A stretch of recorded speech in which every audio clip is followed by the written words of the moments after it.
Shalom, selamat pagi. Senang sekali Teacher Lia menjumpai kalian semuanya ya. Tetap semangat untuk hari ini. Kita akan belajar tema 8, subtema 2, kemarau, pelajaran PPKN. Dan tujuan pembelajaran kita kali ini adalah siswa dapat memahami tentang aturan saat musim kemarau, baik di rumah ataupun di sekolah dengan benar.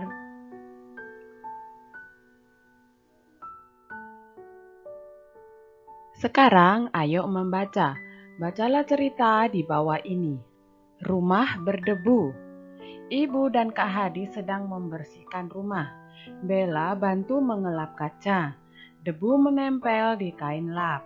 Kain lap warna putih berubah menjadi coklat. Kata ibu, pada musim kemarau banyak debu. Rumah menjadi cepat kotor. Rumah harus selalu dibersihkan. Rumah bersih adalah rumah sehat. Jawablah pertanyaan di bawah ini. Nomor 1, siapakah yang dibantu Bella? Ya, betul sekali, Ibu dan Kak Hadi. Kemudian nomor 2, kegiatan apakah yang dilakukan Bella? Ya, betul sekali, mengelap kaca.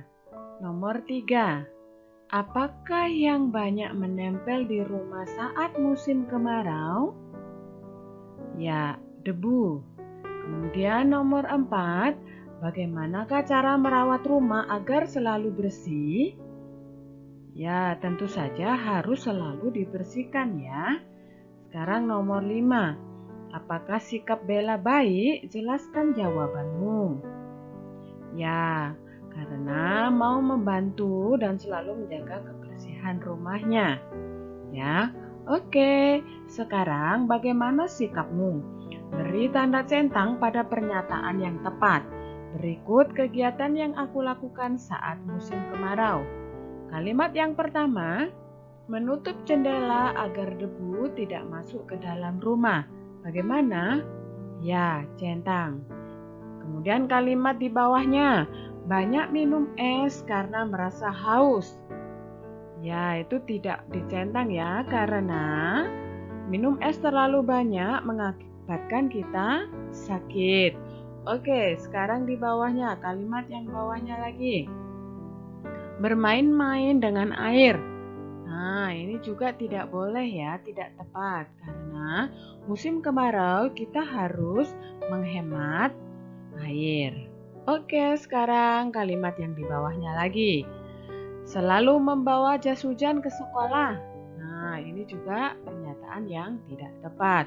Karena kalau musim kemarau tidak ada hujan. Sekarang kalimat yang terakhir. Tidak berlama-lama berada di luar. Nah, ini kita centang ya.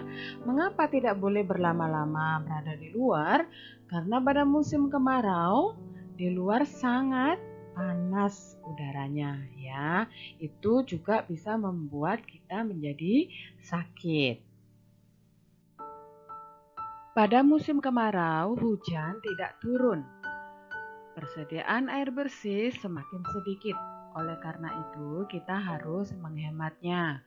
Maka dibuatlah aturan-aturan yang ada di rumah maupun di sekolah untuk menghemat air. Yang pertama, contoh aturan menghemat air di rumah, yaitu menyiram tanaman menggunakan air bekas cucian beras ya. Nomor 2, setelah digunakan, keran air harus segera ditutup rapat. Ya, dan sekarang contoh aturan menghemat air di sekolah. Setelah digunakan, keran air harus segera ditutup rapat. Yang kedua, jika ada keran yang bocor harus segera diganti.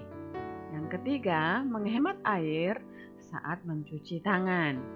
Dan yang keempat, menghemat air saat menyiram tanaman di sekolah.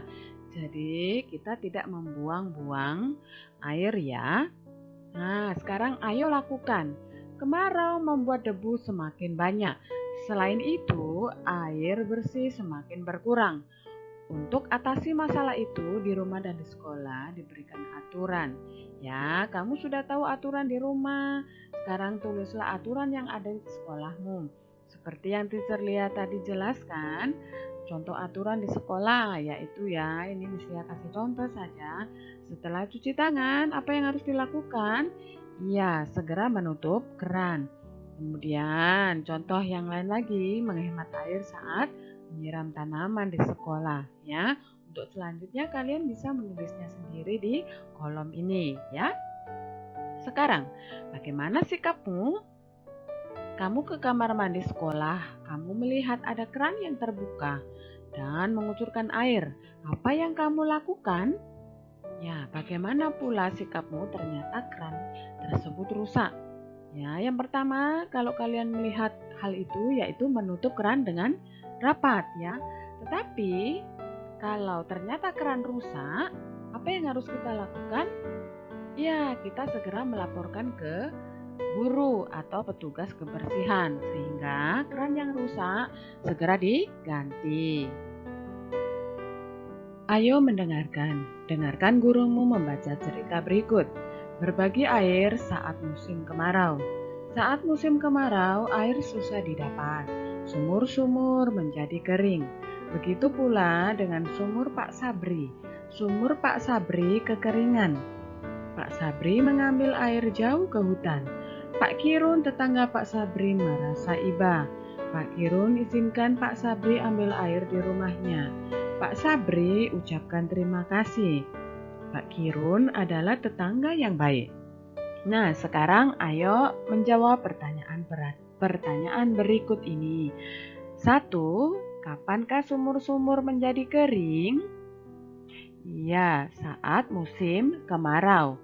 Yang kedua, sumur milik siapakah yang juga mengalami kekeringan? Ya, betul sekali, Pak Sabri. Nomor 3, apa yang dilakukan Pak Kirun? Ya, memberi air ke Pak Sabri. Nomor 4, mengapa Pak Kirun merasa iba kepada tetangganya? Karena melihat Pak Sabri mengambil air jauh ke hutan. Ya. Oke, sekarang ayo mengamati. Perhatikan gambar berikut. Warga di sekitar rumah Bella kesulitan mendapatkan air bersih. Tetapi Danu dan Ari malah asyik bermain air. Danu dan Ari banyak membuang air. Apakah perbuatan Danu dan Ari baik? Yuk, berikan alasanmu ya. Ya, kalian bisa nulis di kotak itu. Oke, sama-sama teacher Lia ya. Nih, perbuatan Danu dan Ari tidak baik karena tidak menghemat air ya pada musim kemarau. Padahal saat itu warga sedang kesulitan air bersih. Hal ini disebabkan karena pada musim kemarau hujan jarang turun ya, jadi banyak sumur-sumur menjadi kering. Akhirnya warga kekurangan air bersih. Sekarang ayo belajar. Sikap yang ditunjukkan Pak Kirun sesuai dengan sila kelima Pancasila. Sila kelima mengajarkan kita untuk mau menolong orang lain. Nah, sikap yang ditunjukkan Danu dan Ari tidak sesuai dengan sila kelima. Kenapa? Karena sila kelima melarang kita untuk melakukan pemborosan. Oke, pada akhir slide ini, seperti biasa, tugas yang harus kalian kerjakan yaitu evaluasi 2 halaman 84, nomor 1 sampai 6. Dan jangan lupa ya, segera kumpulkan di GC jika selesai. Dan tepat waktu yang teacher Lia harapkan. Oke, terima kasih. Tuhan Yesus memberkati kalian semuanya. Tetap sehat, tetap semangat. Bye.